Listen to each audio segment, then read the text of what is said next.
Welcome back everyone to PC Mazda Reviews. Today we're going to be taking a look at the sizing of the 2020 Mazda 3 versus the 2020 CX-30. First we're going to get around the exterior, kind of take a look at the footprint size of both of the vehicles. Then we'll take a look at the interior sizing. We'll do the front driver's seat and then the passenger seat immediately behind it and see how much leg room and how comfortable it is for a driver to sit. So, let's go ahead and get around the vehicles and get started. If you guys like the content that you see in the video today, please do like and subscribe to the channel. It helps me out so much, more than you guys would even imagine. Thank you guys for your time. Let's get around them. So we'll start by looking at the noses of the vehicle. So you're going to notice that I've got them pretty much lined up here. Your hood's going to be a little bit taller on the CX-30. Kind of through your roof lines, you're going to see a substantial difference in height between the sedan and the CX-30 over there. And then tail-wise, you actually see that the Mazda 3 is going to be longer. So this is going to be the extra trunk space coming off the back of the Mazda 3 versus the CX-30 where it just falls off, drops off right around here instead of sloping down like the Mazda 3 Sedan does. So the width of these vehicles is pretty darn identical between the two of them. You're not getting any real width difference between them.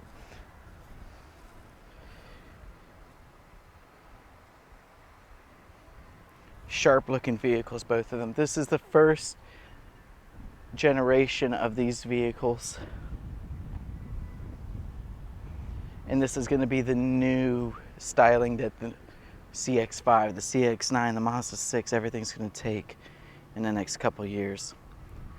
So let's go ahead and we'll start in the CX-30 and then go to the Mazda 3 for the interior spacing. So this is the sizing of the CX-30 with the driver's seat all the way back. So you can see it's pretty comfortable here. I'm 5 foot 10 inches, so I don't feel like I'm stretching to get to the pedals or anything like that. I could even slide this up a little bit closer and still feel comfortable.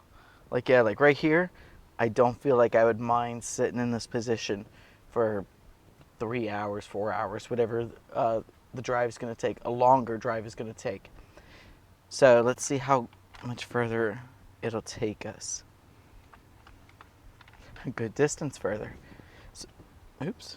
So if you're a shorter individual, by all means, you have...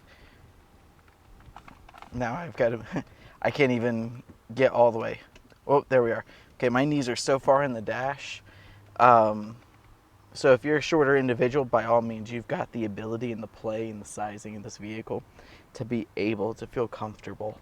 Of course, the steering wheel is going to telescope in and out to assist with that. No matter how far back you've got your seat, you're going to have a comfortable position that you can find.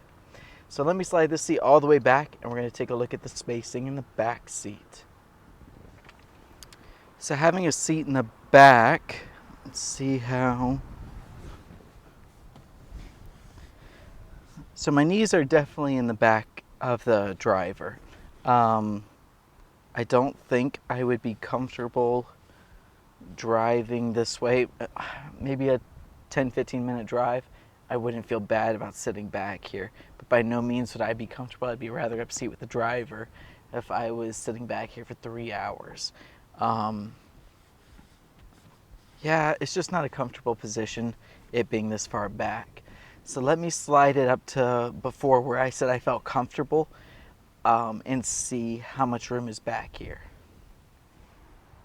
And with the seat slid up, let's see how it feels. Oh yeah, much better. So my knees aren't touching the back anymore. I've got plenty of space. I would feel comfortable sitting in this position for 3 to 4 hours if need be. And I wouldn't be upset with the driver anymore. So this is pretty comfortable back here. It's pretty comparable to what I think we're going to see in a Mazda 3, just because of course they're on the same platform. The CX-30 is built on the Mazda 3 platform. So Let's go ahead and hop into the Mazda 3 and see how the spacing works there. Now hopping into the Mazda 3, of course, we're going to be sitting in a different seated position. And I feel like I'm reaching. Once again, 5'10", and I feel like I'm reaching for these pedals here. This is definitely not a position I would drive this vehicle in. Yeah, this probably would not be safe. Yeah, I can't even depress the gas pedal as far as that possible. I can hit the brakes though. So let's slide it up and see what's actually comfortable here.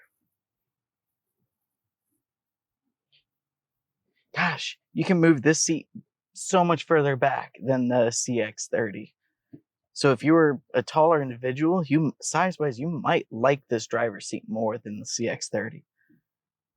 So something like right here, I would feel comfortable in. Yeah, this would be okay right here. So spacing-wise, we'll also see how close we can get to the dash on. So just as far back as you can go that far forward. Holy moly. Okay, so my knees actually don't go as far into the dash as the CX-30. So definitely less forward movement that you can do in this versus the CX-30, which is interesting. Look at the spacing on here on the steering wheel. So you can, once again, telescope in and out, just like the CX-30. And it's comfortable right there. So let's go ahead and take a look at the back seat and see. I'm going to move this seat all the way back and see how much room is in that back seat when it's moved all the way back. All right, moving into the back seat. It's kind of, I can't get my left leg in. I can't contort enough. Wait, hold on. I can. All right. That's a battle to get back here with the driver's seat moved all the way back. And my knees be so far into this person's spine, it's not even funny. This is absolutely not comfortable or acceptable for a backseat passenger. Yeah, this is not something that would happen. I wouldn't even be happy like 10, 15 minutes in the car with this distance back. So let me go and move the driver's seat forward to where, once again, I felt comfortable as a driver in it. See if I can contort out of here again.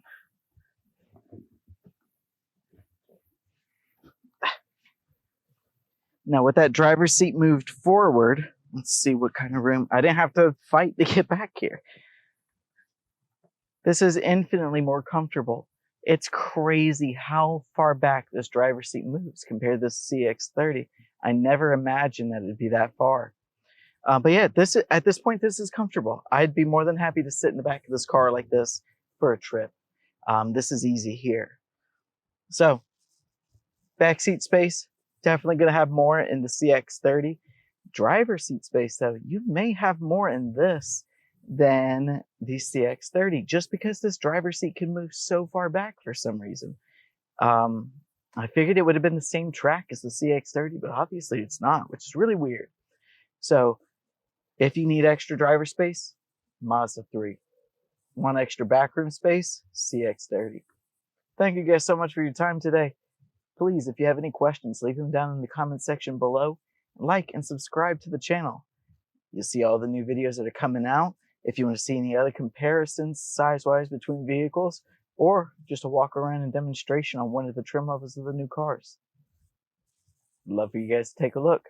Thank you so much for your time, and we'll see you next time.